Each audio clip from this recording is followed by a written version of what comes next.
Corino.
Muy buenos días, estimados pastores, bendiciones. ¿Cómo les va?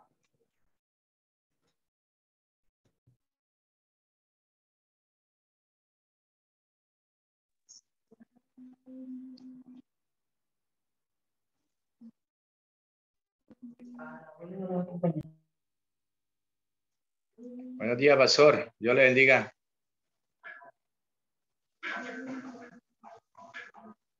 Pastor Alonso, bendiciones.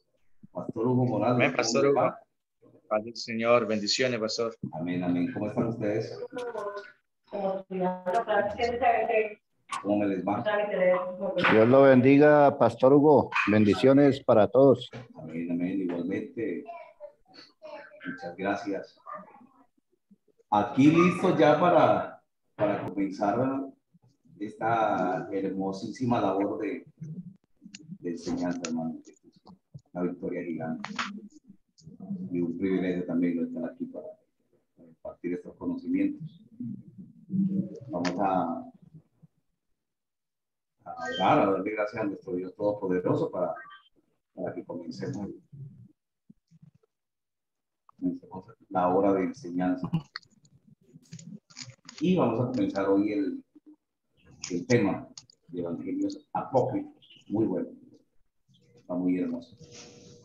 De mucha enseñanza y ahí empezamos a saber de dónde vienen muchas cosas, de dónde salieron otras, raíces. Bueno, es extremadamente maravilloso. Listo, perfecto. Entonces, vamos a orar a nuestro Padre Celestial. En nombre de Jesús. Vamos a pedirle a nuestro Dios Todopoderoso que nos bendiga. Pastor Alonso, si es posible, diríjanos en oración para darle comienzo a esta clase. Amén, pastor. Vamos a orar entonces al Señor para que nos dirija en esta preciosa mañana, en esta clase. Señor Dios Todopoderoso, mi glorioso Dios eterno, Dios de Israel, Padre, en el nombre maravilloso que es sobre todo nombre, Dios, te pedimos, Dios de la gloria, tu bendición, Señor, en esta mañana, Dios, que tu Santo Espíritu, Dios de la gloria, nos bendiga, Señor, en esta enseñanza, en esta clase, Dios, que nos dé, Señor, inteligencia, conocimiento, sabiduría, Dios, para entender, Señor, Dios de la gloria, Padre, y asimismo, Señor, Dios de la gloria, retener, Señor, Dios Todopoderoso, Padre, sí, Padre maravilloso, Señor de la gloria, tu santa y bendita bendición, Señor, porque es una bendición, Dios mío, Señor, estar en esta mañana, Dios, aprendiendo de tu palabra, Señor. Gracias, Señor. Amén y amén, Jesús. Muchísimas gracias, Pastor Amén, pastor. Alonso. Bueno, le damos la bienvenida también a nuestro hermano Francisco Robles. Hermano Francisco, bienvenido a la clase. En nombre de Jesús. Y bueno, aquí estamos. Estamos listos para comenzar. Esto es importantísimo, tener lápiz y papel, porque lo que realmente vemos aquí son argumentos y investigaciones muy profundas. Yo agradezco a cada persona que en un momento dice, me gusta estudiar, y agradezco porque es una persona más que hace parte del conocimiento y una persona menos dentro quizás de la confusión que agobia a muchos para este tiempo. Quizás en algún momento dijeron que no necesitábamos estudiar, que la Biblia no se necesitaba estudiar, pero nos dieron una muy mala información. Nos quedamos con lo que en un momento leímos, y más fuerte aún nos quedamos con lo que otros nos decían. Nos sujetamos a lo que otros nos dijeron sin saber realmente o de qué posición venía. Nunca quizás lo entendimos. Nunca supimos de dónde venían esas posiciones, pero cuando llegamos al estudio de la palabra de Dios y de la teología como tal, la teología conservadora, pues encontramos todos estos privilegios tan enormes. Perfecto. Entramos a definir hoy los libros apócrifos, pero vamos a hablar un poquito del canon del Nuevo Testamento, lo que hoy encontramos en el Nuevo Testamento. En el Nuevo Testamento encontramos Mateo, Marcos, Lucas y Juan.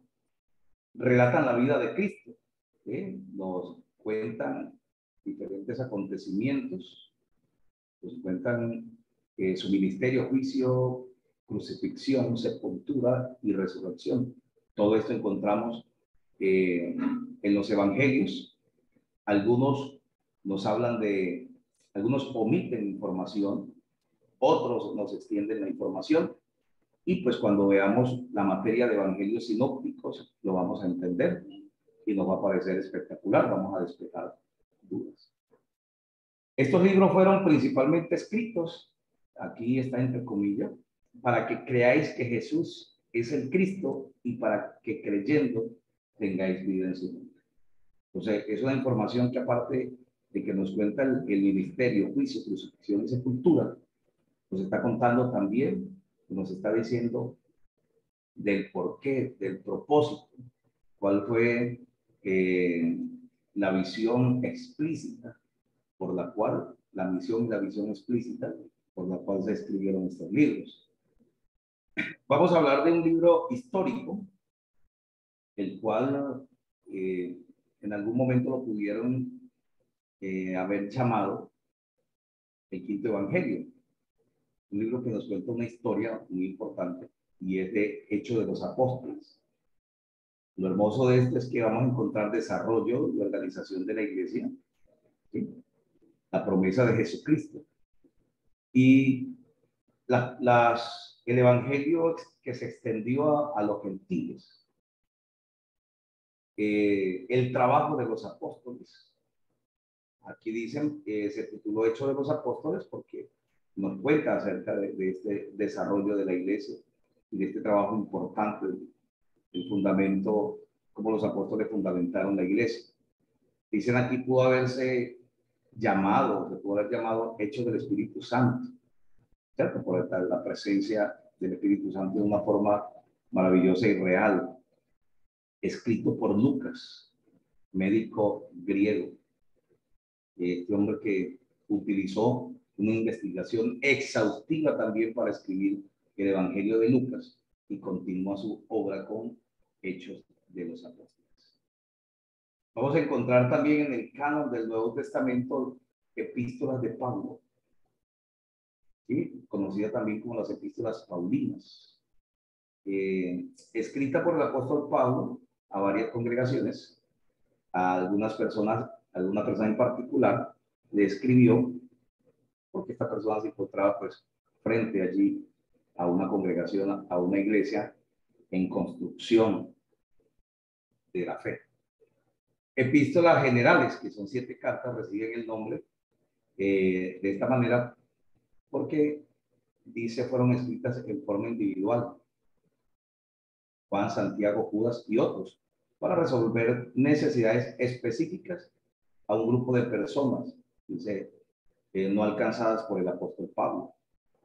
Se refiere a aspectos doctrinales generales del pueblo de Dios en estas épocas. Por ejemplo, nosotros encontramos en estas epístolas el deseo de resolver una situación que se estaba presentando en algún momento.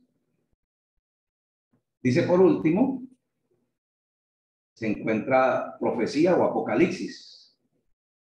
Apocalipsis, escrito por Juan, quien escribe también el Evangelio de San Juan, primera, segunda y tercera de Juan.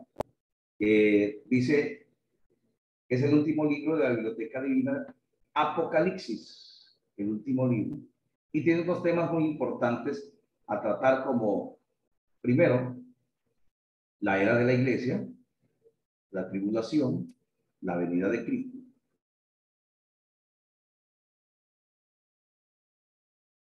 El nuevo orden mundial, el reino al cielo por la eternidad. Entonces, aquí a grosso modo y a grandes rasgos, pues estamos hablando del canon del Nuevo Testamento, los libros que son compuestos allí, 27 libros. Libros apócrifos. Aquí ahora sí vamos a entrar al tema que corresponde en este día, y es hablar de una escritura que viene apareciendo en el periodo intertestamentario, y que bueno, después han aparecido otros libros, la escritura apócrifa es mucha, viene apareciendo libros y aparecen, y no sé si aparecerán otros para nuestro tiempo. Pero vamos a hablar de los que ya existen, de los que los que se han notado, que se han hecho notables, los que se han investigado y de los que tenemos aquí una información muy importante. Dice la palabra apócrifo, viene de apócrifa, adjetivo en el griego que significa secreto o oculto.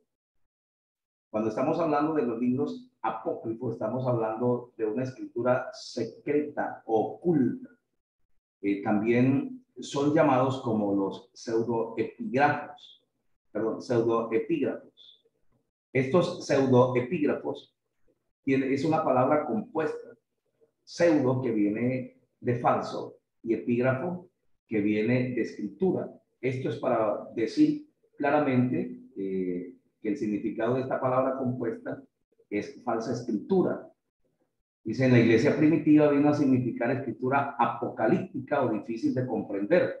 Para la iglesia primitiva, ellos lo llamaron como una escritura apocalíptica o una escritura de muchas falencias para entenderla. Es decir, que tenían muchas contradicciones, que no daban una versión clara y no planteaban un objetivo claro y más exactamente un objetivo verdadero.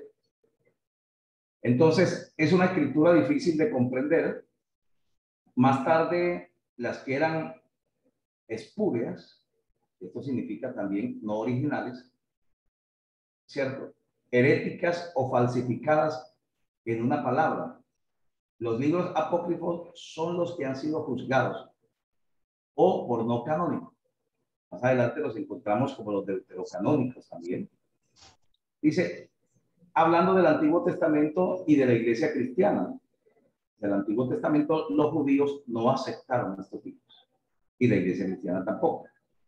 Aquí hay parte de la historia, dice, en 1826, las sociedades bíblicas unidas tomaron la resolución de excluir los libros apócrifos de sus ediciones. Pero en 1968 se comprometieron a una cooperación con la Iglesia Romana. Dice, fruto de ello, la Biblia Dios habla hoy.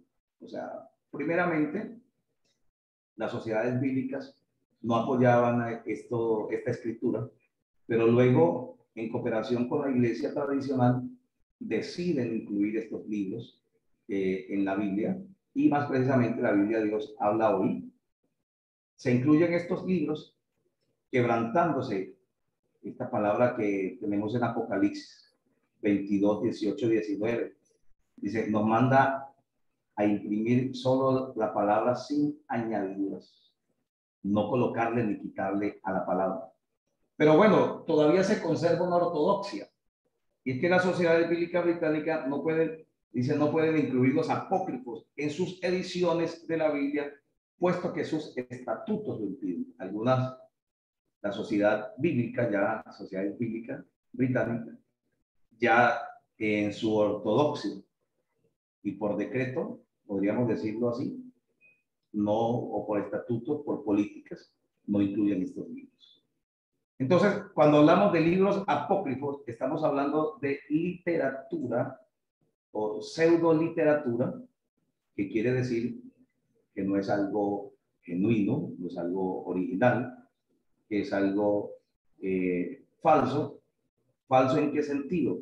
En cuanto a la inspiración divina y en cuanto a historias de que se encontraron allí, que es más mitología realmente, y es más historia inventada que algo que realmente fortalezca la fe. Dice, los libros apócrifos del Antiguo Testamento existen todos en griego y son 14. Vamos a verlos.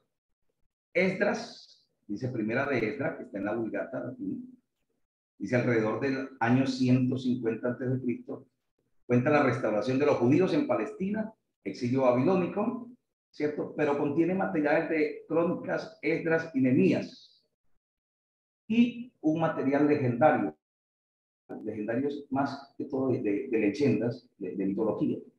Y esto pues ya le hace perder a este libro la finalidad del contenido.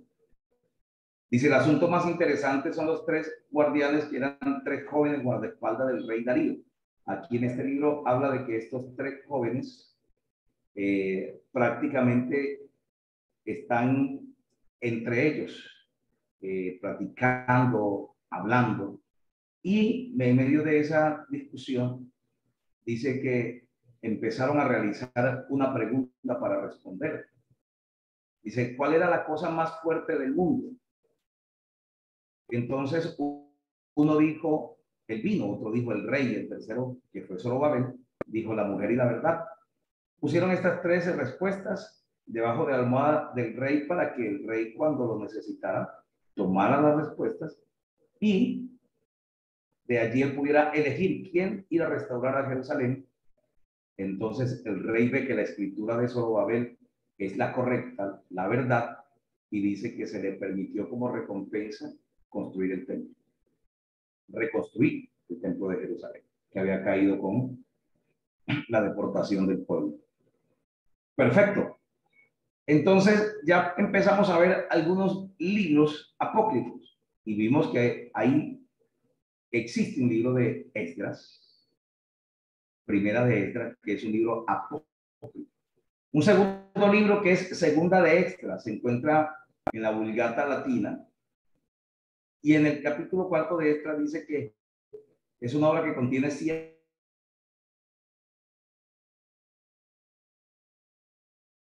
revelaciones apocalípticas. Otorgación es una versión, es una añadidura prácticamente a Esdras, pero es algo que no es totalmente, o es algo que no es cierto. Dice, Martín Lutero, que fue el reformador, vio tanta confusión en el libro que lo echó al río inmediatamente. No quiso leer más, se sintió tan confrontado que él decidió echar el libro al río Elba. El río Elba es uno de los ríos más grandes en Europa, que desemboca con el río Rin. Es, mejor dicho, para que nunca se encontrara este libro. Encontramos también el libro de Tobías, que el libro de Tobías se encuentra hasta el día de hoy en las versiones de la Biblia tradicional de la Iglesia Católica. Y dice, comienzos del 2.º siglo antes de Cristo. segundo siglo antes de Cristo, precisamente este año, en este siglo, se escribe Tobías. Es un libro de ficción religiosa, dice. Y esto es algo que nosotros debemos tenerlo en cuenta. La ficción religiosa es algo que no tiene una veracidad. Y ellos lo tomaron más bien como una especie de novela, de tono firmemente farisaico, exaltando la ley.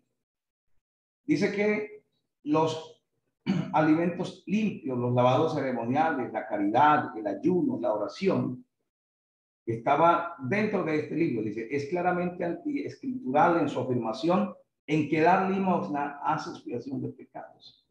Entonces, note usted, mis amados, de dónde viene tanta información de que la iglesia tradicional ha tenido o que nosotros tuvimos, que algunas personas pensaban que ofrendando podían obtener el perdón de los pecados. ¿De dónde viene esto?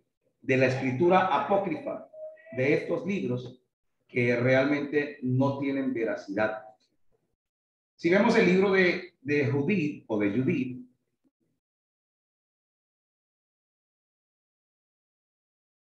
es también ficticio y farisaico. Esta novela es Judith. Dice que es una hermosa judía que va hasta el campamento del general asirio, Holofernes, y cuando llega a este campamento seduce al general, lo mata y trae la cabeza y la coloca en el muro. En este momento se encontraba sitiada Jerusalén, aparentemente, y ella salva a Jerusalén de esta manera.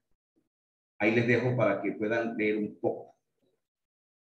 Adiciones al libro de Esther, o sea, aparte del libro de Esther, que es un libro que fue altamente cuestionado, adiciones a este libro, en la Biblia encontramos el libro de Esther, pero no las adiciones del libro de Esther. Dice que en este caso, el único libro del Antiguo Testamento, pues, que no hace mención del nombre de Dios, se nos dice de que Esther y Mardoqueo ayunaron, pero no específicamente que hubiesen orado.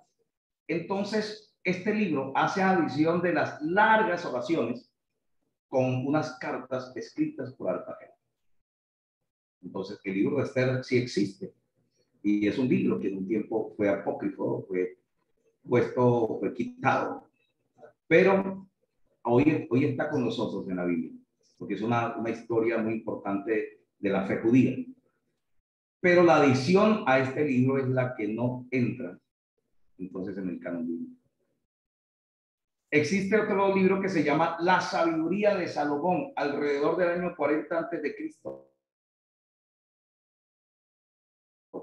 Vamos a leer un poquito. Fue un tratado ético compuesto por un judío. Un tratado ético compuesto por un judío. Dice, escrito para impedir que los judíos cayeran en el escepticismo.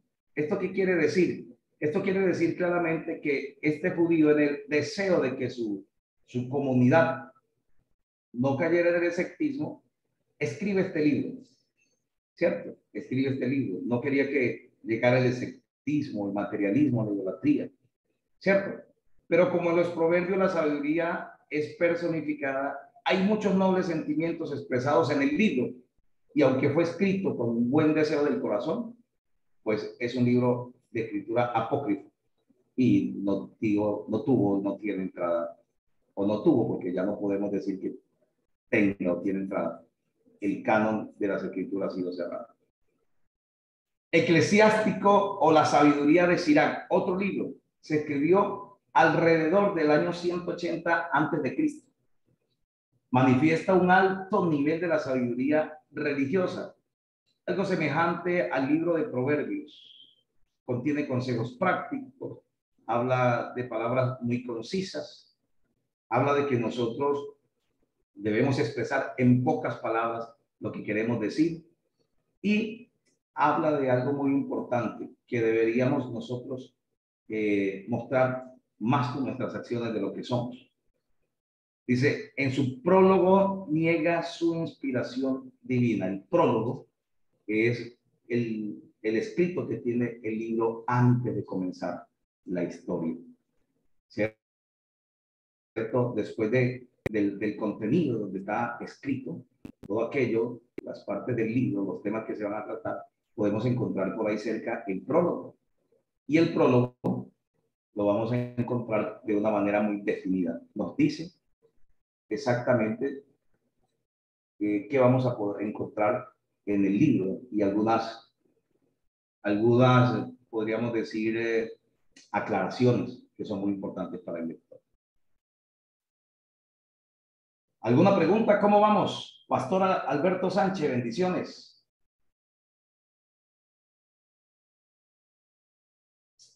Hermana Joana, bendiciones.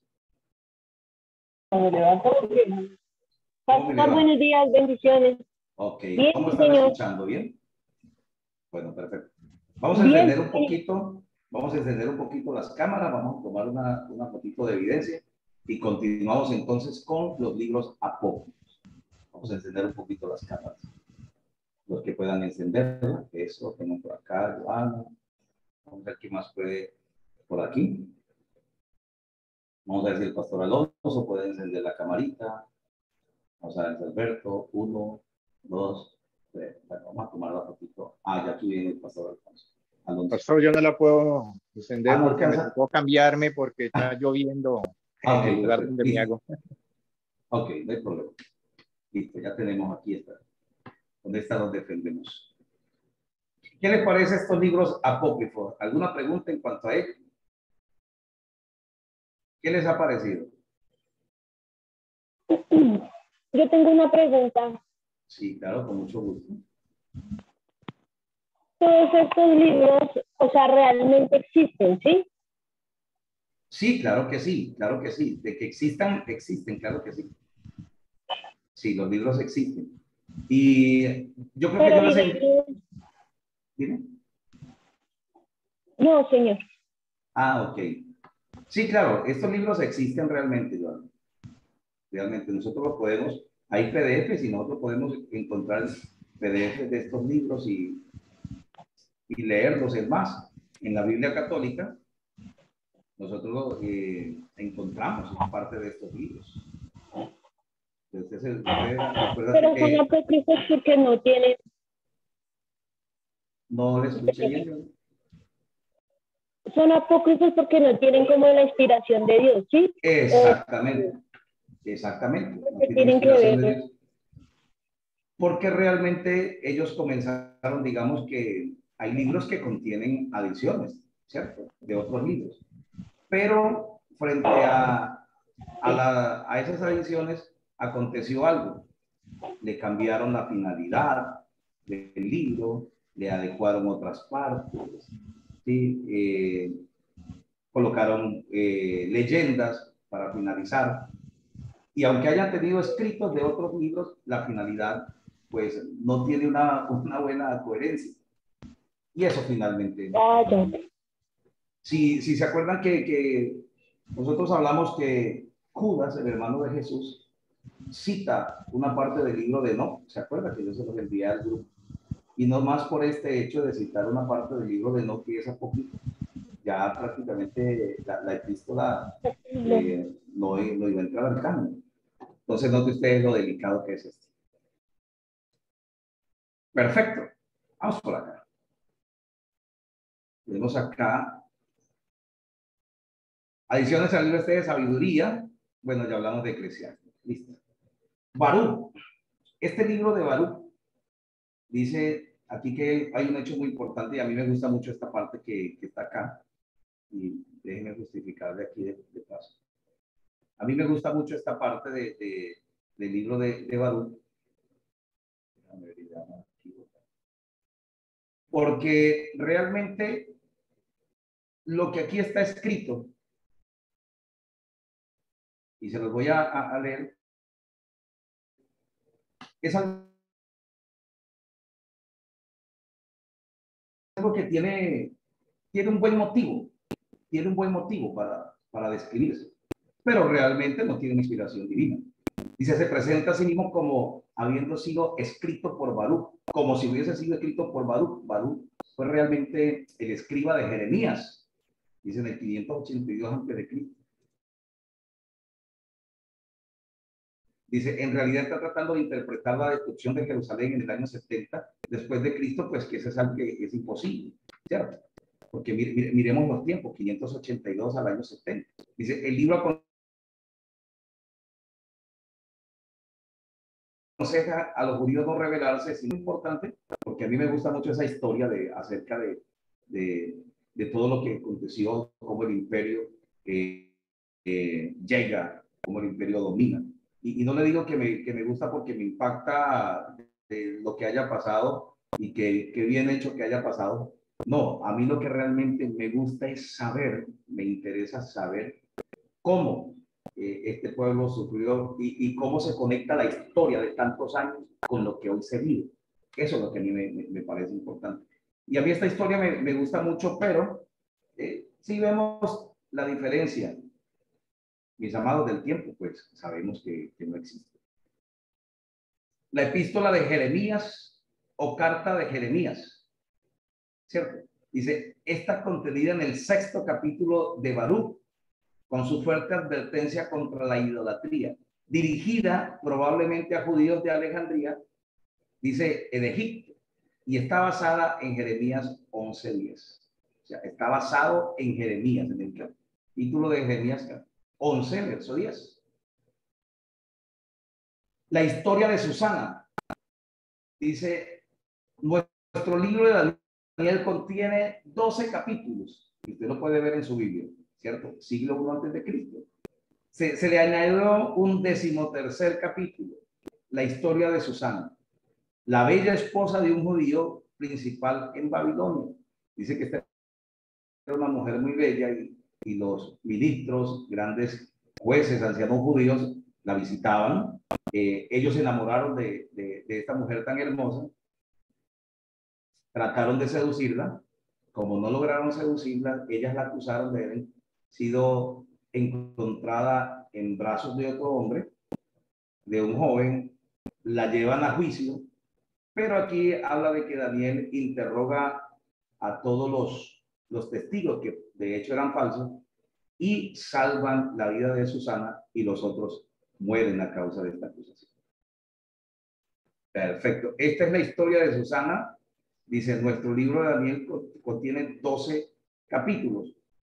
Hay un capítulo apócrifo, que lógico no se encuentra en nuestra Biblia, y narra esta historia. Entonces, para que ustedes vayan entendiendo más o menos qué es lo que nosotros vemos aquí. Aquí hay otro libro, se llama El Cantar de los Tres Jóvenes Santos. Y se sigue a Daniel 3:23 en la Septuaginta y en la Vulgata, presentados del Salmo 148, y es antifonal con el Salmo 136. Contiene 32 veces el refrán cantar alabanza y exaltar la grandeza. Por siempre. Este fue escrito mientras los judíos estaban sufriendo en manos de Antíoco Epifanes. Entonces, ¿qué es un libro antifonal? Si de pronto alguien se acuerda o me recuerda, ¿qué es un libro antifonal?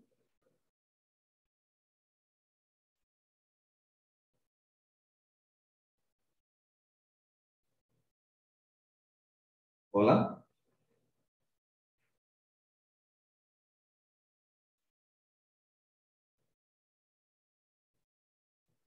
¿Me escuchan?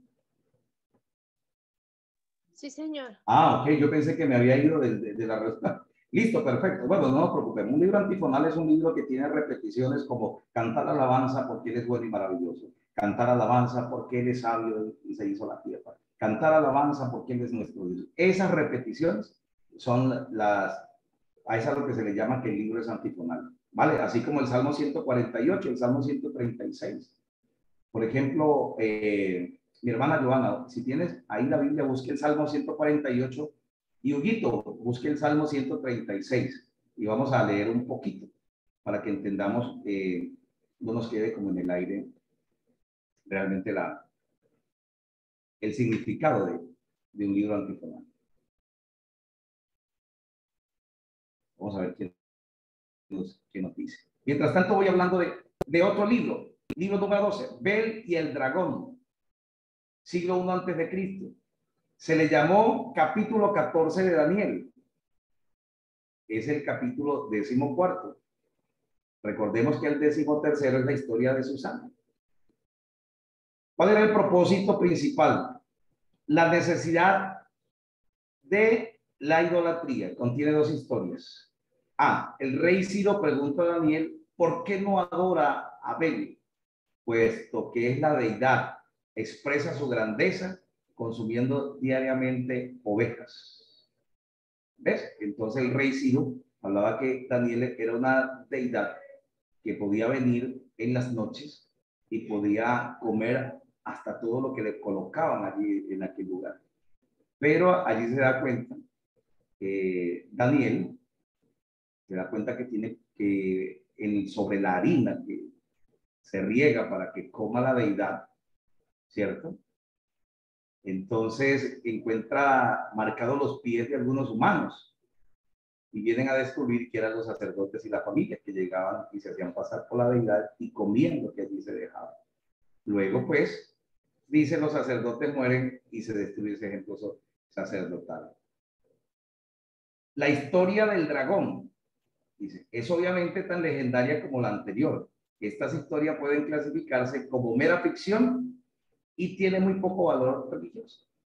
Entonces, aquí encontramos en ese capítulo 14 de Daniel, que es un capítulo apócrifo, ¿cierto? Bel y el dragón. Bel, aquí está la historia de la deidad, y el dragón, aquí tiene la otra famosa historia. Cuéntanos, Giovanna, qué dice el Salmo 148. Salmo 148. ¿Lo leo todo? No, lean un poquitico para poder Salmo entenderlo. 148. Alabad a Jehová desde los cielos, alabadle en las alturas, alabadle vosotros todos sus ángeles, alabadle vosotros todos sus ejércitos, alabadle sol y luna, alabadle vosotras todas, luces Perfecto. y estrellas. Listo, Joanita, muchas gracias. Sí podemos ver que el Salmo hace la repetición de alabadle, alabadle. Ok, entonces ese es un salmo antifonal. Huguito. Pastor, Salmo 136 dice, alabad a Jehová porque Él es bueno, porque para siempre es su misericordia. Alabad al Dios de los dioses porque para siempre es su misericordia. Alabad al Señor de los señores porque para siempre es su misericordia. Aquí cambia el versículo 4, dice, al único que hace grandes maravillas porque para siempre es su misericordia. Ok. Al que hizo los cielos con entendimiento porque para siempre es su misericordia. Perfecto. Ahí ya ¿Cómo repite le lo de parece? su misericordia. Exactamente, entonces salmo antifonal, porque hay la repetición de una palabra, ¿cierto? Dice, la oración de Manasés, otro libro, siglo II antes de Cristo, compuesta en el tiempo de los macabeos. Dice, oración de Manasés, el rey de Judá. Dice, fue sugerida por la declaración de Segunda de Crónicas. Su oración también fue oída. Pues esto fue un rey que pervirtió el pueblo de Dios. Un rey que realmente dejó muy mala reputación. Se arrepiente al final, es perdonado y dice que su sepultura está allí con los reyes también, ¿cierto? Allí donde enterraron los reyes, allí está su sepultura. Allí también donde está la sepultura del rey David. Él se arrepiente al final. Y hay una escritura que se llama la oración de Manasés, donde habla de que Manasés clama al Señor y le pide por la restauración de Judá y le pide por el perdón de él de todas sus maldades. Pero es una oración apócrifa, porque Segunda de Crónicas 36:19, pues sí nos habla acerca del hecho de que el rey fue llevado, o toda esta parte de Crónica nos habla de que es llevado, expuesto, es tomado por asirios. Y de alguna manera el rey pasa su buen tiempo en un calabozo donde se arrepiente. Y allí le pide a Dios su misericordia, Dios la da y es restaurado. Entonces, esta oración es una oración apócrifa, porque realmente la Biblia no registra la oración de Manasés como tal. Dice que oró a Dios, se volvió al Señor, pidió misericordia. El número 14 tenemos aquí Primera de Macabeos, pero pues ya conocemos la historia, ¿no? Porque vimos todo lo que tuvo que hacer los macabeos. Esto está escrito. Segunda de Macabeos dice del mismo tiempo, no es la continuación, sino un relato paralelo ocupándose de la victoria de Judas Macabeo general. Dice aquí generalmente piensa que es más legendario que Primera de Macabeos, y a Segunda de Macabeos 5:8 niega su inspiración divina. Entonces, la mayoría de estos libros niegan su inspiración divina. Aquí vemos, ¿por qué no aceptamos los libros apócrifos?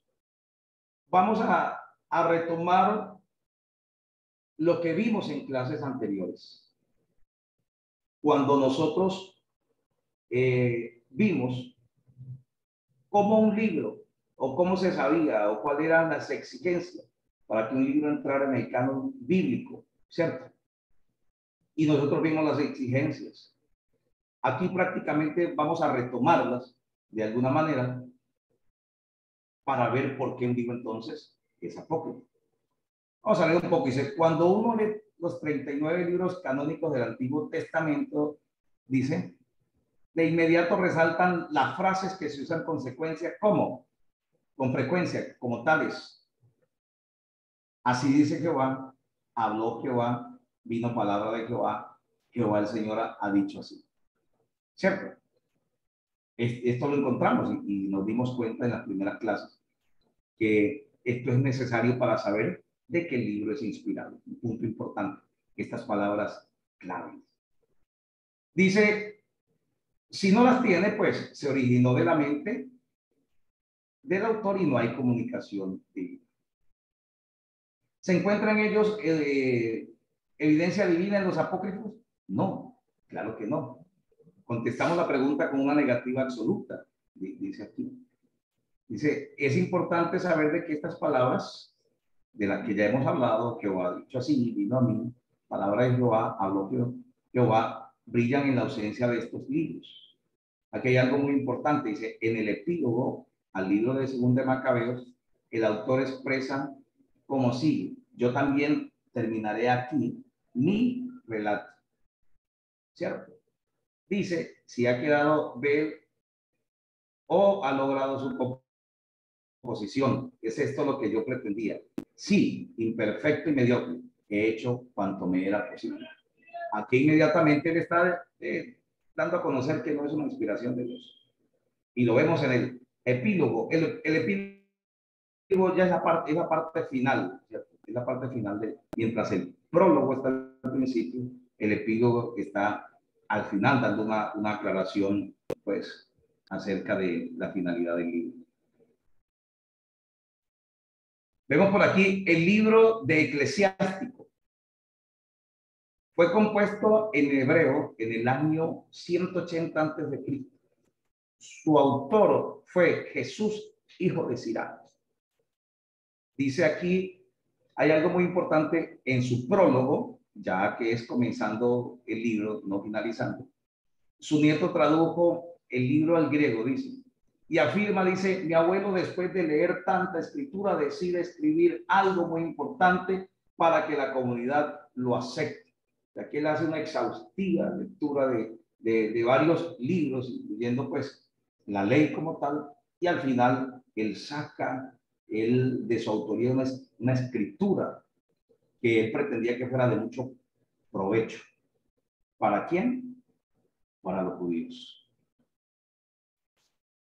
Dos, un punto importante. Bueno, primero, hablamos de algo que debemos tener en cuenta, de que el apócrifo no es inspirado. Dos, no es profético. ¿Por qué razón no es profético? Una razón muy clara, porque para el tiempo que fueron escritos, de más o menos del año 200 al 30 antes de Cristo, pues no existían profetas. Y para que un libro fuese aceptado, ¿cierto? Debía ser escrito por un portavoz de Dios, un profeta reconocido por el pueblo de Dios. Y todos los escritos apócrifos fueron después de la época de Esdras y Malaquías, más o menos año 200 al 30 antes de Cristo. se compusieron en el tiempo de que no había profeta, por eso se llamaban los 400 años de silencio. Perfecto. Aquí tengo un escrito que lo he dejado solito por acá, para que lo podamos leer. Y yo quiero leerlo textualmente. ¿Ok? Josefo, erudito judío del primer siglo cristiano, escribió. Vamos a ver qué escribió y vamos podemos colocar 2 puntos aparte. Cierto es que nuestra historia ha sido escrita desde tiempos de Artajerje, pero lo que se ha escrito desde entonces no tiene igual autoridad que los primeros escritos antes mencionados en los 22 libros del canon hebreo. Esto es así porque no ha habido una exacta continuidad de los profetas desde aquellos días. Ok, aquí podemos colocarle y podemos bajar acá. De ahí que desde entonces nadie se atreve a añadir nada ni a quitar nada. Dice otro testimonio que respalda el hecho de lo que no hubo profeta después de Malaquías se encuentra en el Talmud babilónico. Vamos a ver qué dice el Talmud babilónico y vamos a separarlo. Dice, en su sección sobre el Sanedrín, enseña que después de los profetas, posteriormente a Ageo, Zacarías y Malaquías, el Espíritu Santo se apartó de Israel, indicando que el agente de inspiración dejó de ejercer su función. ¿Qué les parece? Entonces, aquí tenemos una claridad completa, prácticamente, de que si en ese tiempo no hubo profeta, y para que un libro fuese declarado canónico, uno de los puntos importantes y de las exigencias eran estas. Era que uno fuese inspirado, tuviese aquellas palabras que vimos. Y algo muy importante, que fuese profético, escrito por un profeta reconocido, por un portavoz de Dios. Ya hablamos que exactamente no tenía que ser profeta como tal, pero sí un siervo de Dios reconocido en su testimonio. Aquí dice algo importante, aún el mismo libro apócrifo, Primera de Macabeos, reconoce que en su época no existían profetas. Esto es importantísimo. El mismo libro lo reconoce. En el capítulo 3, verso 48, encontramos que el pueblo judío en una situación en que querían averiguar la voluntad divina, mire, la voluntad divina, en vez de buscar a un profeta, desenrollaron el libro de la ley para buscar en él lo que los gentiles consultaban a las imágenes y a los ídolos. No encontraron profeta, fueron a consultar la ley. Es como cuando nosotros decimos, háblame Señor, y abrimos la Biblia en cierta parte, ¿no? Donde, pues precisamente esto, yo considero un hecho que no es muy bien dicho, porque no sabemos realmente qué nos va a salir, y Dios no se consulta de esa manera. Esto no es como las cartas, a lo que consulta la Biblia así, se le habla la bibliomancia, como la cartomancia, tratar de consultar a Dios de esa manera.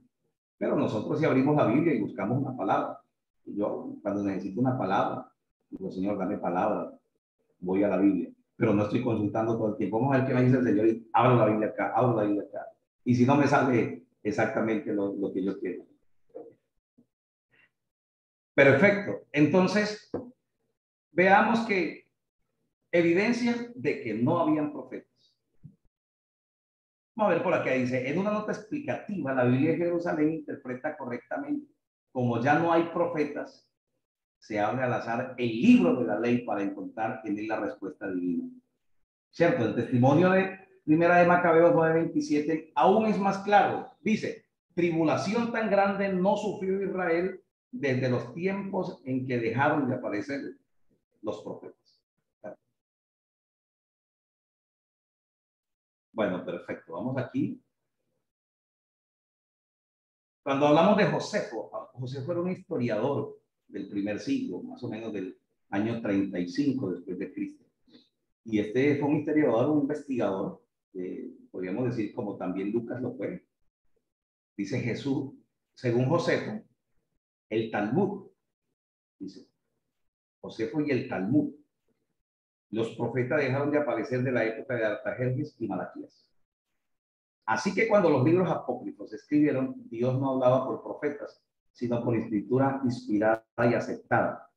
Es decir, que la gente echó mano a lo que ya estaba escrito. Finalmente dice, los apócrifos no fueron escritos por profetas, dice José. Por ende, no son canónicos y no los aceptamos. Perfecto. ¿Alguna pregunta aquí, mis estimados? Pastor, una pregunta, no sé si usted Sí. ya nos había explicado el Talmud, ¿qué es el Talmud? Sí, perfecto. El Talmud es un libro que escriben, que redactan los judíos, explicando los versículos de la Torá. Como algunos versículos no eran pues bien claros para interpretar, entonces perdón, alguien me está llamando del grupo.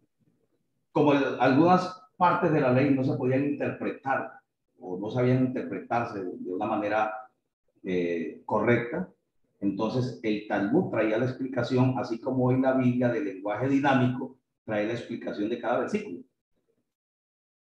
Ese era el Talmud, un libro muy reconocido, un escrito tremendo. Lo vamos a ver en las siguientes clases. Yo le expliqué, pero le expliqué algo muy, muy pequeñito. Eso realmente tiene Listo, mucha gracias, relevancia. pastor. Con mucho gusto. Bueno, pues vamos a charlar un poquito. Charlemos un poquito. Me gustaría ver si tienen preguntas, Pastor Alonso, Pastor Alberto. Vamos a charlar un poquito por acá. Porque nos vamos a ir a un descansito entonces. Para que tomen tintico y agua.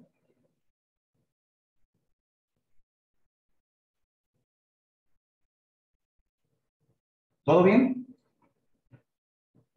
Ah, bueno, entonces vamos a aprovechar un descansito. Ya cuando venga la diapositiva vamos a tratar aquí ya el tercer punto. Entonces, el primero es que el libro tenía que ser inspirado, los apócrifos no eran inspirados. ¿Cierto? Segundo punto, tendría que ser escrito por un profeta. Los apócrifos no fueron escritos por profetas. Gente reconocida, testimonio reconocido. No son inerrantes. ¿Cierto? La escritura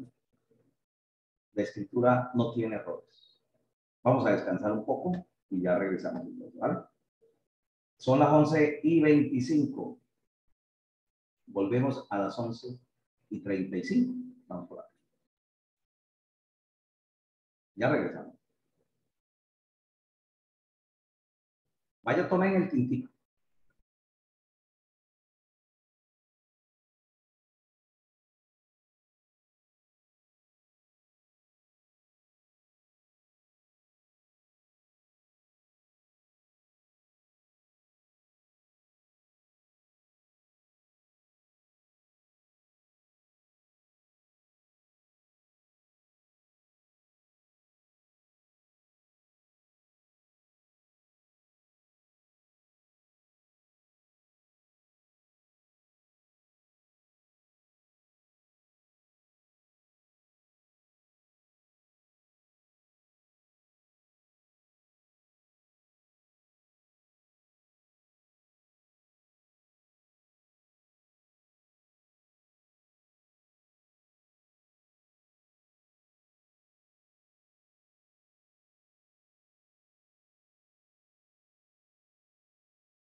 Hola, hola. Bueno, ya estoy por aquí.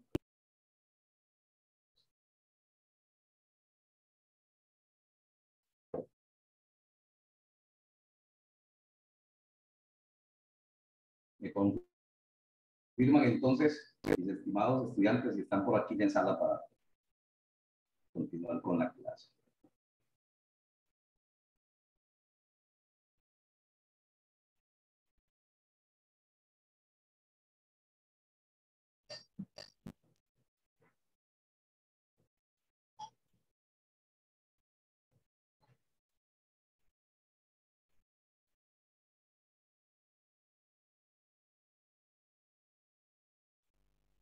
Listo, perfecto. Bueno, vamos a continuar con este propósito maravilloso de la clase hoy. Libros apócrifos. Entonces, uno de los requisitos de las exigencias para que un libro entrara dentro del canon bíblico era la coherencia, la inerrancia del libro. Eso es algo súper importante. Entonces, el tercer punto es que los libros apócrifos, si tienen errores, no son inerrantes. ¿Cierto? La escritura está exenta de todo error. Dice, Dios es el autor de ellas. Y lo podemos mirar en estos versículos bíblicos. Entonces, le voy a pedir el favor a Joana que me lea segunda de Timoteo, perdón, 3:16. Le voy a pedir al pastor Alonso que me lea segunda de Pedro 1:21. Le voy a pedir a Hugo que me lea Tito 1:2. Por favor. Pastor Alberto, creo que está conectado al Bluetooth. Si no estás conectado al Bluetooth, Pastor Alberto, Juan 17:17. Les repito. Segunda de Timoteo 3:16 para Joana. Segunda de Pedro 1:21 para Hugo. Tito 1:2 para Pastor Alonso. Si el pastor Alberto está en disponibilidad, Juan 17:17. Entonces, cuando estén listos, pueden comenzar, por favor. Listo. Perfecto, adelante. Segunda de Timoteo 3:16. Toda la escritura es inspirada por Dios y útil para enseñar, para redarguir, para corregir, para instruir en justicia. Perfecto, muy bien. Léala de nuevo, Joana. Toda la escritura es inspirada por Dios y útil para enseñar, para redarguir, para corregir, para instruir en justicia. Perfecto. Muy bien. Hugo, si estás por ahí, Hugo, o Alonso. Amén, pastor. Ok, vamos. Primera de Pedro, segunda de Pedro 1:21. Dice, porque nunca la profecía fue traída por voluntad humana, sino que los santos hombres de Dios hablaron siendo inspirados por el Espíritu Santo. Muy bien. Pastor Alonso, si estás por ahí. Me rectifica, pastor, porque tenía segunda de Pedro 2:21 yo. Ah, Dios. Me equivoqué. Tito 1:2. Vamos a darle españolito al pastor Alonso que busque Tito 1. Tranquilo, mi pastor, apenas lo entiendo. Ya, un momentico. Mientras tanto, yo voy aquí viendo algo muy importante. Dice, todas las declaraciones de la palabra de Dios son verdaderas y dignas en toda nuestra confianza. Dice, la Biblia es completamente veraz. He aquí una breve tabulación de 19 errores más obvios dentro de los libros apócrifos. En Tobías 5:6 hay 2 jornadas de camino entre Ecbatana y Rages, pues Rages está en la montaña y Ecbatana en el llano. La introducción general del libro explica que en realidad Ecbatana se hallaba mucho más alta que Ragués, a 2000 metros de altura, y los kilómetros que la separaban a ambas ciudades eran 300. Entonces no concuerda, no concuerda. Dice la Biblia de Jerusalén, en la página 499, Tobías 659, dice el ángel, y 17, el ángel recomienda el uso de métodos paganos de adivinación. Tobías enseña en el 12.9 que la salvación por obra a través de limosnas. Judith 1.17 aseguran o aseveran que Nabucodonosor era rey de Siria. Dice, pide que Dios le asista en formular una buena mentira para engañar al enemigo. Sabiduría 10.1.4 afirma que el diluvio vino por culpa de Caín. ¿Cierto? Enseña que la creación fue realizada por Dios usando una materia que ya existía, algo que ya estaba formado, que no era formada de la nada. Eclesiástico 12.6, 7, 12.6, 7 y 25.26 prohíben la caridad a los malos.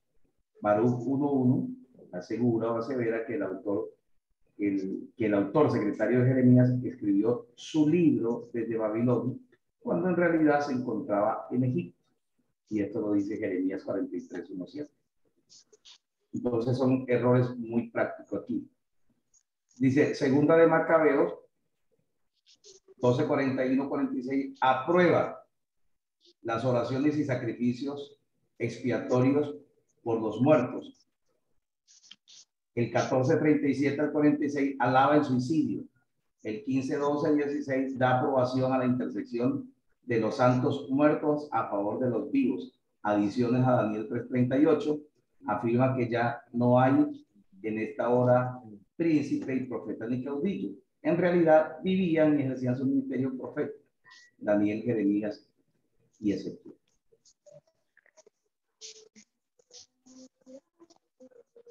¿Listo, Pastor Alonso? Perfecto, pastor. ¿Listo? Ajá, por favor. Tito 1:2. Sí. Amén. Dice así. Tito 1:2 dice, en la esperanza de la vida eterna, la cual Dios que no miente, prometió desde antes del principio de los siglos. Sí. Perfecto. ¿Antes del principio de qué? De los siglos. Ok, Dios que no miente. Entonces, los libros apócrifos tienen historias legendarias, pseudohistorias falsas, mentirosas. Y aquí la palabra nos habla de Dios que no miente. Entonces, si vieron más o menos los errores, si quieren tomarle un pantallazo, lo pueden hacer. Tómenle un pantallazo mientras les llega el material.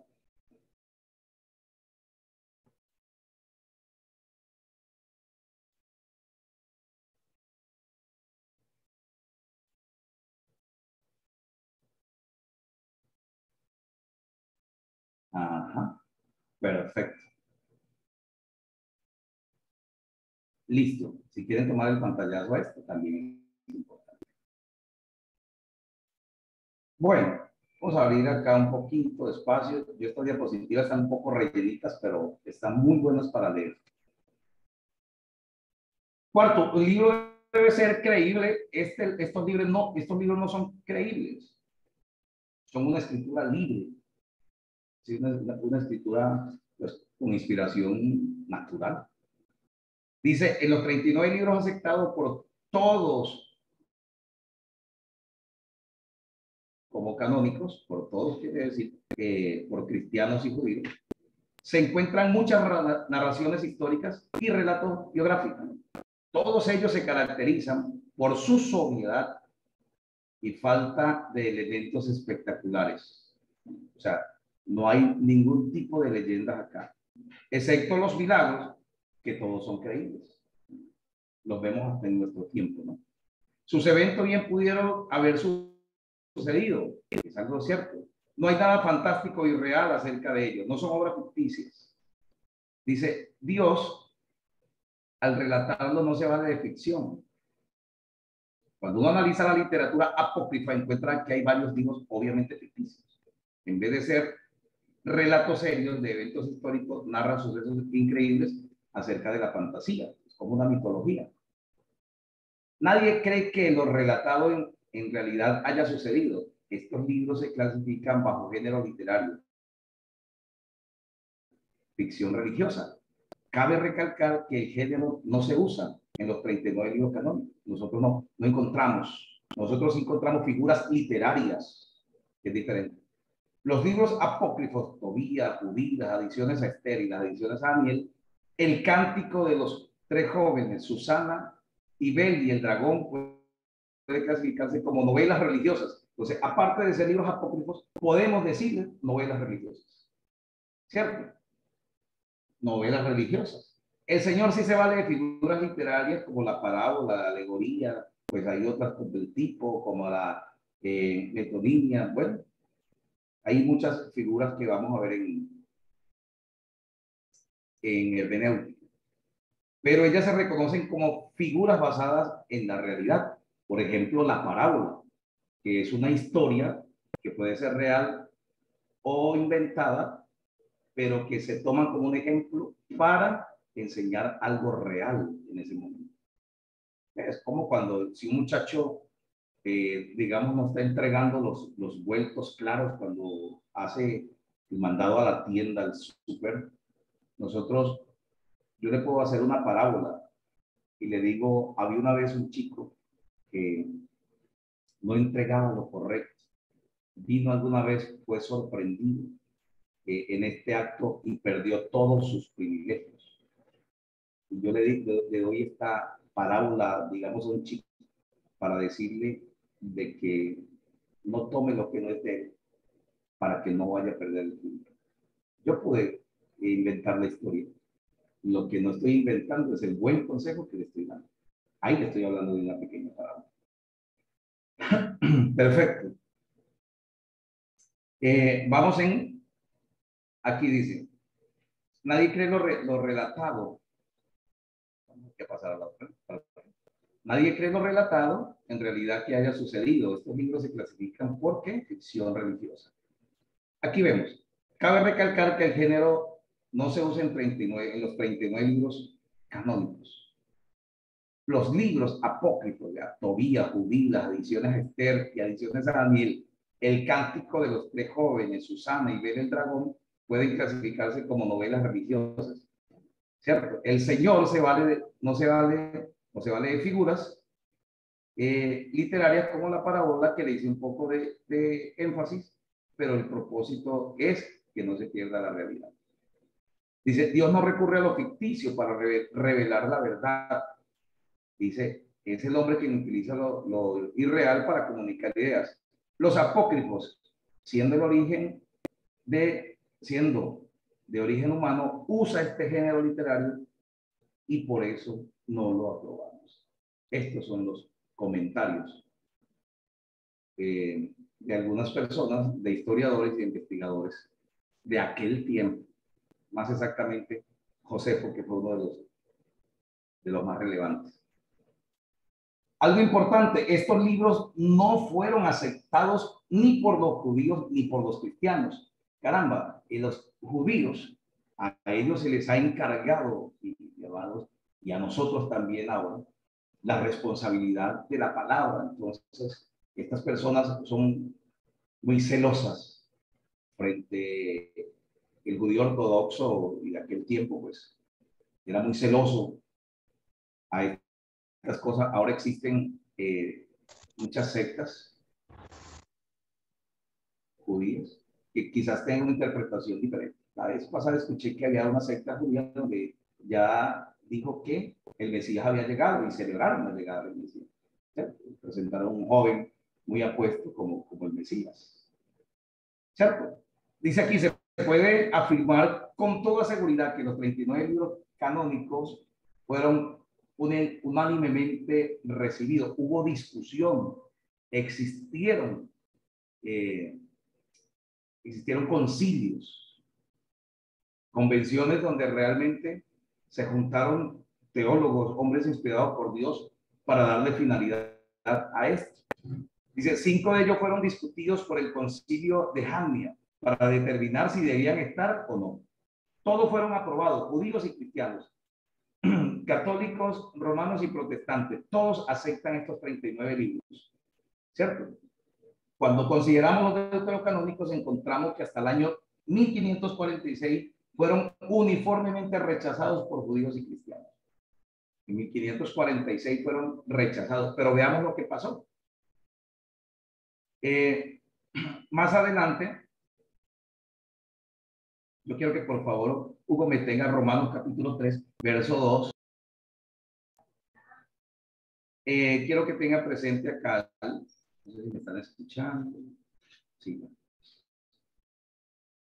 No sé si tenga usted presente, mi amado, lo que dice Romanos capítulo 3, verso 2, pero vamos a leerlo, Huguito, por favor. Vamos a leerlo. Amén, pastor. Okay. Romanos capítulo 3, versículo 2. Sí. Dice ahí, mucho, en todas maneras, primero ciertamente que les ha sido confiada palabra de Dios. Palabra de Dios, exactamente. Léalo de nuevo, Huguito. Mucho, en todas maneras, primero ciertamente que le ha sido confiada la palabra de Dios. Exactamente, a este pueblo judío. Y ahora, pues, a nosotros también se nos ha sido confiada la palabra del Señor para impartirla. Pero aquí hay algo muy importante. Dice, todo judío sabía cuáles libros venían de Dios y cuáles no. ¿Cierto? Al revisar el canon, pues ya se imaginaban, ya tenían muy claro, porque esto no es de imaginación, ya tenían muy claro lo que realmente debía ser, el libro que debía estar. Vamos a leer un poquito del año 90, fecha del concilio de Jamnia. Estos libros ya estaban circulando, ¿cierto? Estos libros fueron excluidos definitivamente por los judíos. Los cristianos siguieron la pauta establecida, ¿cierto? El concilio dice, además del concilio de Jamnia, podemos agregar el testimonio de los judíos del primer siglo. Fridón, filósofo judío de Alejandría, citó textualmente el Antiguo Testamento con mucha frecuencia, pero jamás lo hizo con un libro apócrifo. Jamás lo hizo con un libro apócrifo. Imagínate. Entonces, como quinto, tenemos que no fueron aceptados por judíos y cristianos. Perdón, nos fuimos más abajo. ¿Qué debemos tener aquí presente, mis amados? Debemos tener presente de que estos libros apócrifos fueron rechazados, incluidos nuevamente rechazados. O sea, parecía increíble lo que estaba pasando. Pero realmente los libros tuvieron auge por algunos momentos. En otros momentos ya fueron prácticamente prohibidos. Vamos a ver qué dice José. Dice, el historiador judío además excluyó explícitamente estos libros del canon cuando escribió en contra. Él escribió en contra de estos libros. Dice que ninguno de los apóstoles usaron estos libros para enseñanza. Y esto es un significado muy importante. ¿Cierto? Y dice, mire, esto es muy significativo cuando tomamos en cuenta el hecho de que el Antiguo Testamento que se usaba y citaba era la versión griega de los 70. Dice, y los apóstoles no citaban, o sea, realmente estos libros para enseñanza. Dice, esta es precisamente la versión que en que los libros apócrifos se encuentran. Recalcamos que no se encuentran en ningún manuscrito hebreo. No se encuentran en manuscritos hebreos. En el Nuevo Testamento hay 280 citas directas del Antiguo, ¿cierto? La gran mayoría de ellas fueron tomadas de la versión de los 70 en vez de los textos hebreos. En ninguna ocasión los autores citan un libro apócrifo. Jamás lo usan como escritura inspirada. Dice, otra cosa es que se hagan alusiones ilustrativas, como Pablo lo hizo, como Judas lo vimos en clases anteriores.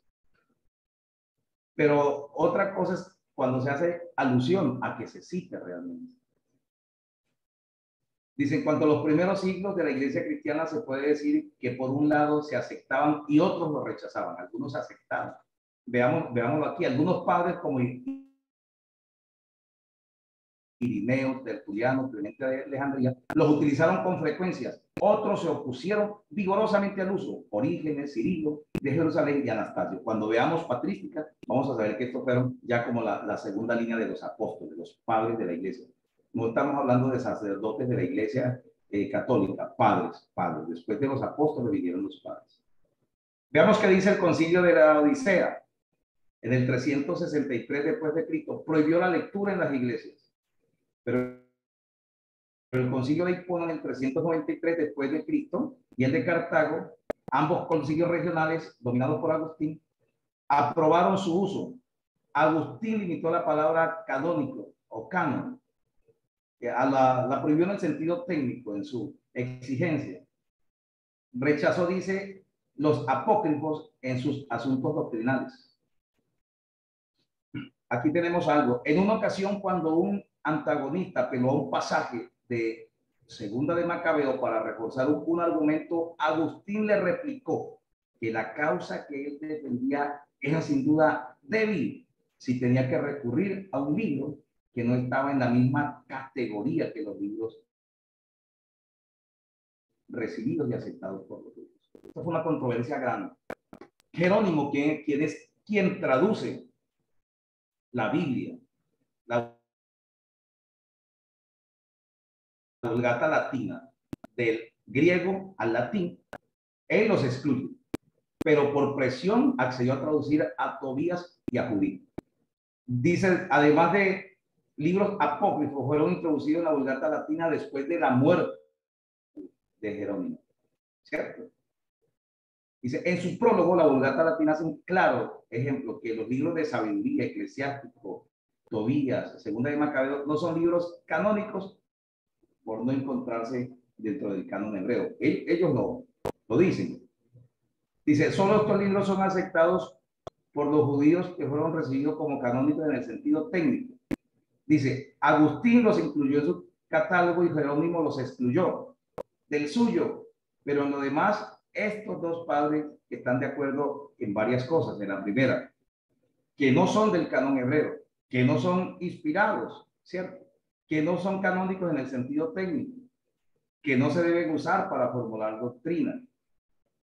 Dice, los evangélicos de fines del siglo XX rechazamos su canonicidad. ¿Por qué? Porque no son inspirados, porque no son proféticos, porque no son inerrantes, no son creíbles y no fueron aceptados por los primeros judíos, por los primeros cristianos y los judíos. ¿Cómo vamos hasta allí?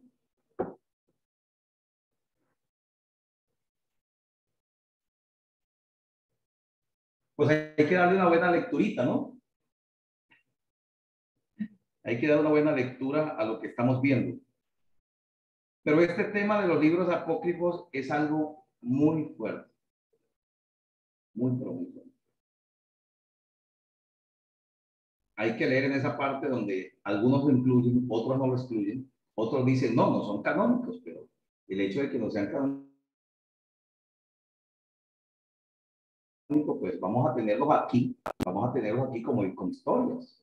Vamos a aprovechar la importancia del libro. Perfecto. ¿No hay preguntas hasta aquí? Vamos aquí estoy leyendo textualmente cosas que son muy importantes. Pero bueno, no las estoy leyendo totalmente a pie de letra. Dice, de estos 14 libros de la Iglesia Romana se dice que 11 son canónicos y esto se imprime en su Biblia, omitiendo la oración de Manasés y los 2 libros de Esdras. Perfecto. Dice, de los manuscritos más antiguos del Antiguo Testamento, algunos tienen ciertos libros apócrifos, pero no todos, y algunos los imprimen después del Nuevo Testamento, como libros históricos, pero no canónicos, ¿ve? Que puede ser una literatura histórica. Como vemos, Segunda de Macabeos, dice, nos da una historia clara y comprensiva de la guerra entre Palestina, ¿cierto? Dice, Entre el Antiguo y el Nuevo Testamento no se sabe con certidumbre quiénes fueron sus autores, pero es posible que fueran escritos por los judíos de Alejandría, con excepción de Macabeos y Eclesiásticos. Dice, cuyos autores posiblemente que fueran judíos de Palestina. Se cree que fueron escritos en el 200 antes de Cristo y en el 100 después de Cristo. Entonces, note usted que tuvimos literatura apócrifa hasta después de Cristo, en el primer siglo. Y había literatura apócrifa en el primer siglo. Ya Huguito quedó en contexto lo que es 200 antes de Cristo y 100 después de Cristo, ¿no, Huguito? Amén, amén, pastor. Perfecto. Y aunque estos libros no tienen autoridad divina ni fueron aceptados por la iglesia protestante, sin embargo, son de mucho interés para nosotros como literatura antigua de los judíos. Entonces, ahí es donde se le encuentra el valor al libro, como esa literatura. Contienen, sabemos que las historias son absurdas, contradictorias, ¿cierto? Pero ahí encontramos un poco de historia de guerra, de pensamiento filosófico de esa época. Aquí dice que otra cosa de mencionar es la influencia de estos libros sobre escritores. Tuvieron escritores del Nuevo Testamento. Se trata, dice, ninguno de estos lo trata como inspirado. O sea, se trata prácticamente el libro, pero no como inspirado, porque no están incluidos en el canon, nada de esto. Por ejemplo, vamos a leer Hebreos 11:38, Pastor Alonso. En Hebreos 11:38 encontramos algo importante acerca. Dice que tal parecer alude o se refiere a los mártires de la época macabea. Dice, los judíos de todas partes del mundo aceptaron el mismo canon del Antiguo Testamento como los protestantes y ningún libro apócrifo fue incluido. Por eso es que el canon que nosotros aceptamos es el canon palestino, el mismo canon de los judíos, no el alejandrino. Más adelante, cuando veamos los textos receptus, vamos a ver. Pastor Alonso, ¿estás listo? Hebreo 11:34 al 38. Perdón, es que está lloviendo duro aquí y no me deja escuchar bien. Caramba. Entonces, ¿buscamos otro lector? Sí, pastor, Pastor, yo lo tengo aquí. Listo, Vito. Muchas gracias, Pastor Alonso. Mira, vamos, Vito, que el pastor tiene, la lluvia lo está congojando en la clase. ¿No? Llueve mucho por Yopal ahora, Pastor. Dice pastor en Hebreos 11:34. Apagaron fuegos impetuosos, evitaron filo de espada, sacaron fuerzas de debilidad, se hicieron fuertes en batallas, pusieron en fuga ejércitos extranjeros. Perfecto. Tal parece que se refiere a los mártires de la guerra macabea. ¿Ves? Hebreos 11:38. Alusión. No está citando el libro. Aunque Judas sí cita el libro de Enoc, pero no para enseñanza, sino para hacer alusión. Vamos ya terminando. Y vamos a ver entonces aquí clasificación de los apócrifos del Antiguo Testamento. Vamos a ver los apócrifos del Antiguo Testamento. En relatos históricos tenemos a Primero y Segunda de Macabeos, obras patriotas, Tobías, Judías, adiciones Esther, Esdras, Susana, Bet y el Dragón, escritos líricos y místicos, oración de Azaría, que es adición a Daniel también, oración de Manasés, Baruch, epístola de Jeremías. Y en libros morales y religiosos está Eclesiástico, Sabiduría de Salomón y Esdras. Apócrifo del Antiguo Testamento. Del Nuevo Testamento, evangelios apócrifos muestran la decadencia del cristianismo de la iglesia post-apostólica después de los apóstoles. Evangelio de Edionita, evangelio de los egipcios, evangelio de Marción, evangelio de Pedro, evangelio de los 12 apóstoles, evangelio de Bernabé, de Bartolomé, evangelio de la infancia, la dormición de María, evangelio de José el Carpintero, la natividad de María, proto evangelio de Santiago, Tomás, y ahí dice otros.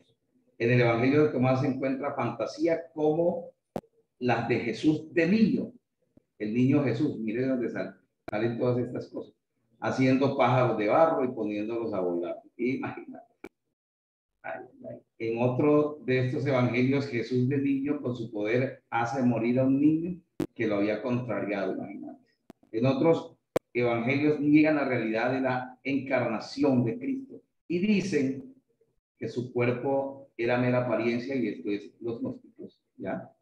En la exaltación de la encarnación de María, el apóstol Pablo había advertido esto. Hechos 20:28. Vamos a leerlo, porque aquí el apóstol Pablo nos da un refrigerio. Huguito, si tienes Hechos 20:28. Amén, pastor.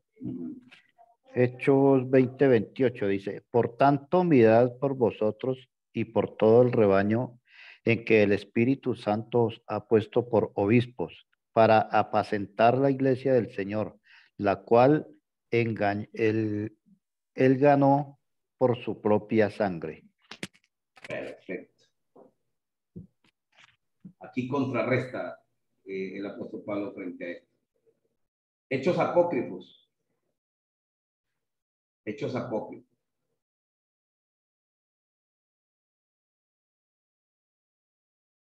Hechos de Pablo, Hechos de Pedro, Hechos de Andrés, Hechos de Tomás. Y estos también son 12 epístolas que pertenecían a los grupos filosóficos. Afirman que el cuerpo de Cristo era mera apariencia, no existía. Entonces, esto es importante. Y aquí, perdón, yo dije acá acerca de la apariencia que eran los gnósticos, pero no son los gnósticos, son los docetes, los que hablan de afirman que el cuerpo de Cristo era apariencia, no existía. Epístola apócrifa. Epístola de la Virgen María, epístola de Cristo, epístola de Pedro. Esto hacen ataques directos contra Pablo. Apocalípticos apócrifos. Apocalipsis de Pedro, de Pablo, de Tomás, de Esteban, de María. Claro. Dice de María. Estos fueron los apocalípticos. Ahí está un apocalipsis de María. Dice, los libros del Nuevo Testamento fueron escritos en griego, dice, por 8 hombres, 3 de los cuales, Mateo, Juan y Pedro, fueron apóstoles que habían sido testigos oculares de lo que escribieron. Lucas, el compañero inseparable de Pablo durante sus viajes, testigo de acontecimientos que narran hechos, pero acuérdese que la vida de Jesucristo, él realizó investigaciones, ¿no? Todas las citas y referencias a los libros apócrifos están tomadas de la Biblia de Jerusalén, Bruselas, Bélgica, Desclé y Brouwer. Esto para tomar referencia porque hemos citado ya esos versículos de los libros, porque están en la Biblia de Jerusalén, Bruselas, Bélgica, Desclé, Brouwer. ¿Qué les parece? Muy interesante todo, pastor. Perfecto. Eso es lo importante. Eso es lo importante. Pastor, o sea que todos esos libros están en la Biblia católica, ¿cierto? Los que son apócrifos. Sí. No todos, exactamente todos.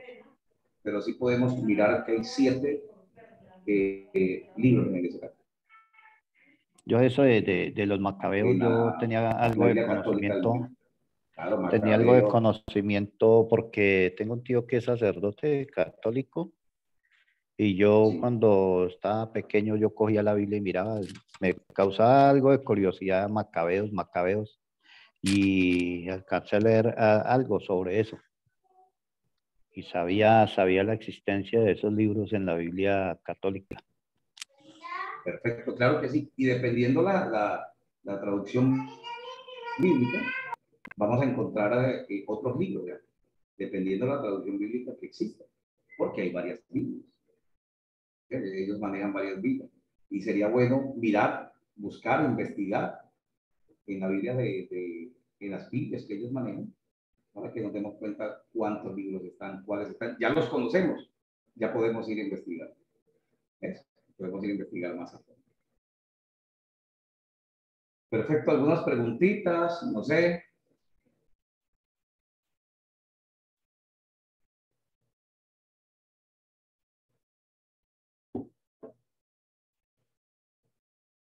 ¿Todo tranquilo? Bueno, perfecto. Si todo está así, entonces vamos a darle gracias a nuestro Dios y por todas estas bendiciones. Y vamos a orar para terminar la clase. Entonces, ¿quién comenzó con oración? ¿Alonso? Entonces, vamos a terminar, Pastor Hugo, en oración. Pastor Amén, Alonso pastor. comenzó la oración. Bueno, vamos a finalizar, Huguito. Oremos y entonces demos gracias a nuestro Dios. Amén, pastor. Vamos a orar. Padre maravilloso, en este momento, Señor, te damos la honra, la gloria, la alabanza, Señor. Te damos gracias, Señor, por esta clase, por permitirnos, Señor, cada día, Señor, adquirir conocimiento, Señor. Te pedimos, Señor, que coloques en nuestra vida el querer como el hacer, Padre maravilloso. Instrúyenos, Señor, cada día a través de tu Santo Espíritu y a través de tu palabra, Señor. Derrama sobre nuestras vidas entendimiento, sabiduría, discernimiento, Señor, sobre tu palabra, Señor. Padre maravilloso, que cada día, Señor, sepamos comprender cada día la escritura, Señor. Esa escritura que tú nos has dejado, Señor, para edificación a nuestras vidas, Señor. En el nombre poderoso de mi Jesús de Nazaret, te lo pedimos, Señor, y te agradecemos este nuevo día, Señor. Bendigo a cada hermano, a cada hermana, a cada pastor, Señor mío, a cada integrante, Señor, de este grupo, Señor. Los bendigo, Padre Santo, con la bendición del Padre, del Hijo y del Espíritu Santo de Dios. Amén.